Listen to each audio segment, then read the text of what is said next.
Hello. The purpose of this video is to discuss calculations associated with weak acid, strong base titrations. Specifically, we want to look at when a 100 milliliter solution of 0.5 molar HF, which has a Kb of 3.5 times 10 to the minus 4, is titrated with 0.2 molar NaOH.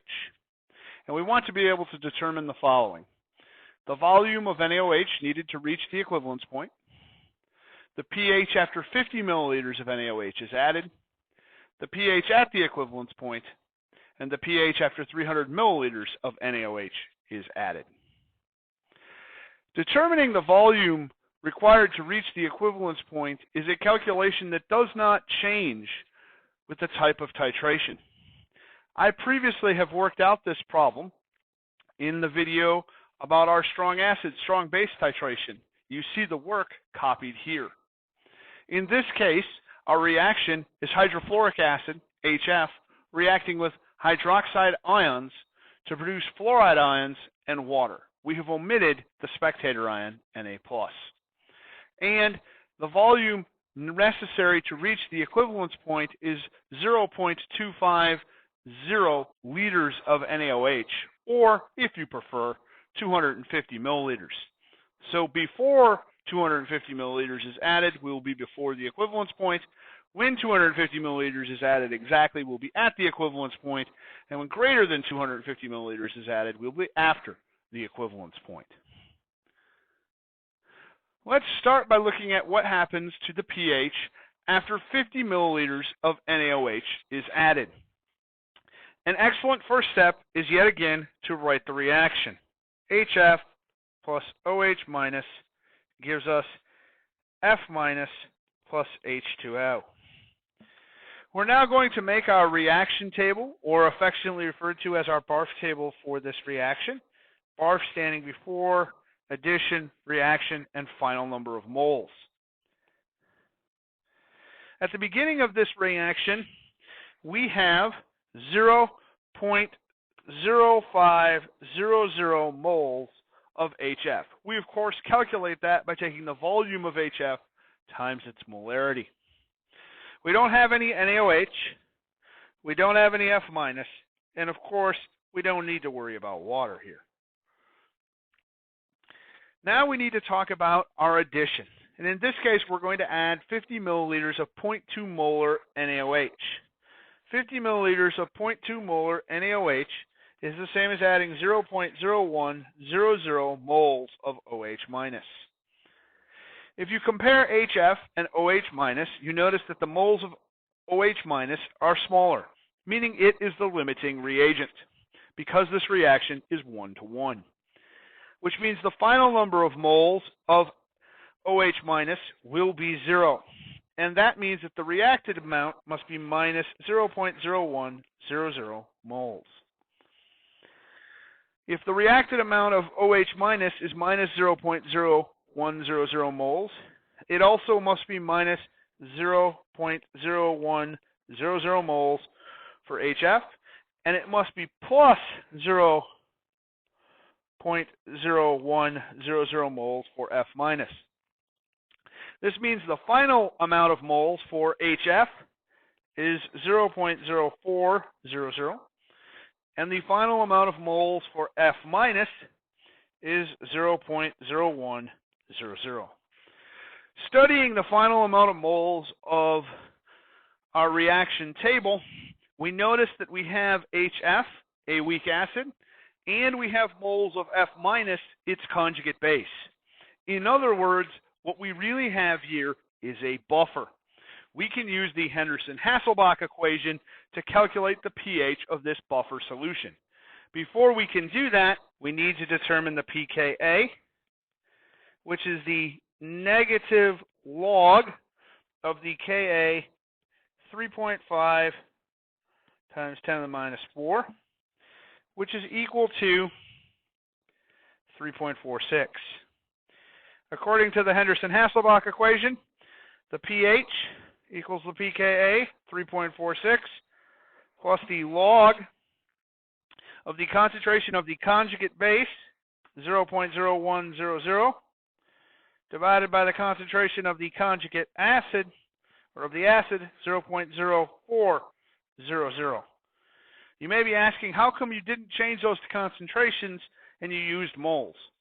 We could change them to concentrations, but the reality is it's a ratio. So whether we use the amount of moles or we use the amount in terms of molarity, because the volume is constant, the answer to this calculation will not change. So we did not take the time to change those those moles to molarity. If you solve this, you will get that the buffer has a pH of 2.86. So after 50 milliliters of NaOH is added during this titration, the pH of the solution will be 2.86. This is, of course, before the equivalence point in this weak acid, strong base titration. Next, let's look at what happens at the equivalence point. Remember, the equivalence point occurs after 250.0 milliliters of NaOH are added. It occurs when 250 milliliters of NaOH are added. First thing again is to write the reaction. HF plus OH minus gives you F minus plus H2O.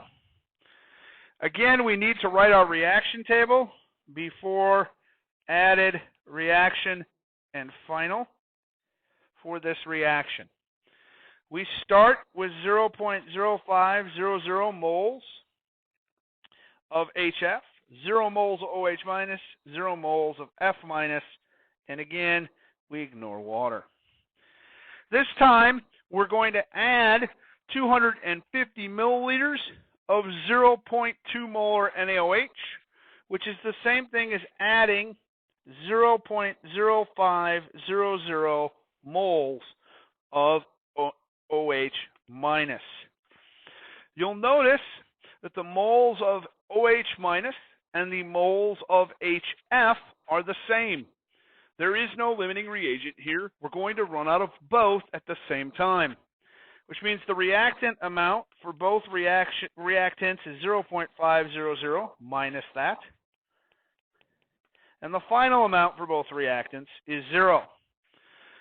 For F minus, we're going to gain 0.0500 moles for a final amount of 0.0500 moles.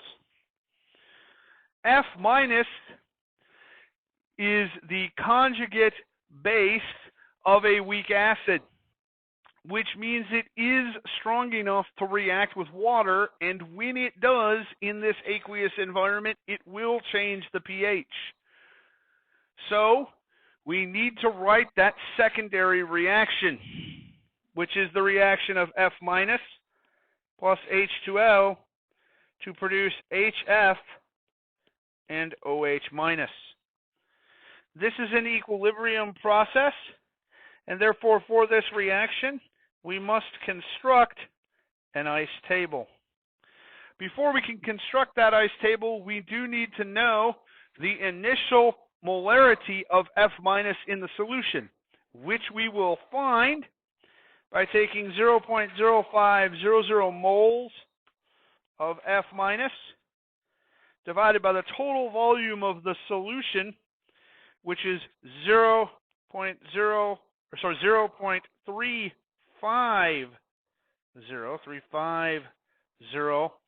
liters. And if you perform that calculation, you will note that we have 0.143 molar F minus. This is the initial concentration of F minus in our equilibrium. We don't have to worry about water. And initially, we do not have any HF or OH minus at the point where we hit equilibrium. Those two things have been consumed. In order to determine the pH of the solution, we need to find the value of OH minus and then take the negative log of that to get POH and subtract from 14 to get pH.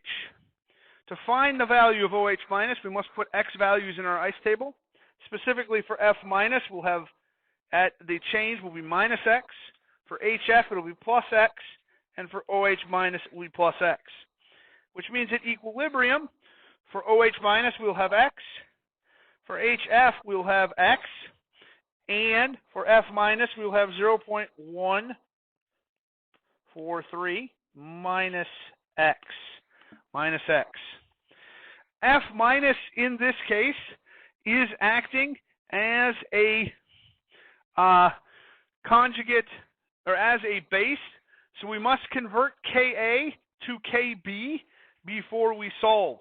Remember, to convert Ka to Kb, we take 1 times 10 to the minus 14 and divide by Kb, 3.5 times 10 to the minus 4.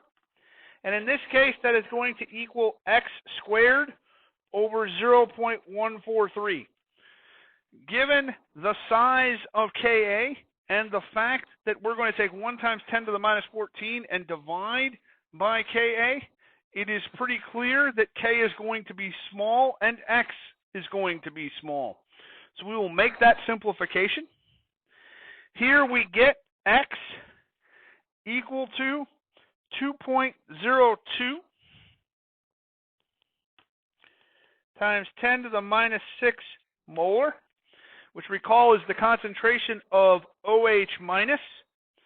So POH is the negative log of 2.02 times 10 to the minus 6 molar, which is equal to 5.69. And the pH 14 minus 5.69 is 8.31. 8.31.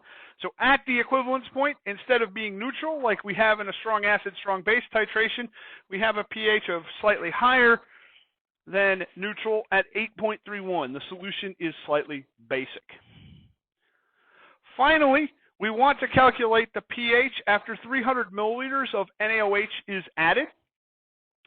This calculation is the same as the calculation when we add excess base in our strong acid, strong base titration. You'll notice the equivalence point was at 250 milliliters. We are past the equivalence point at 300 milliliters. If you look at the reaction table, we only have excess OH minus and F minus. But OH minus is a strong base, and it will dominate the pH calculations.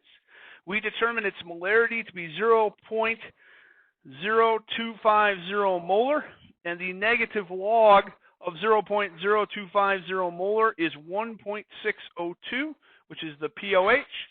Subtracting that from 14, we get a pH of 12.398, which you may recognize as the same pH that we received for this same volume and molarity point on our strong acid, strong base titration, because it is the same volume and molarity of NaOH that is remaining, or that is in excess during this titration. If you want to see that fully worked out calculation, please see the video, the last portion of the video, on strong acid, strong base titrations. Hopefully this video has helped you gain a better understanding of the calculations associated with a weak acid, strong base titration.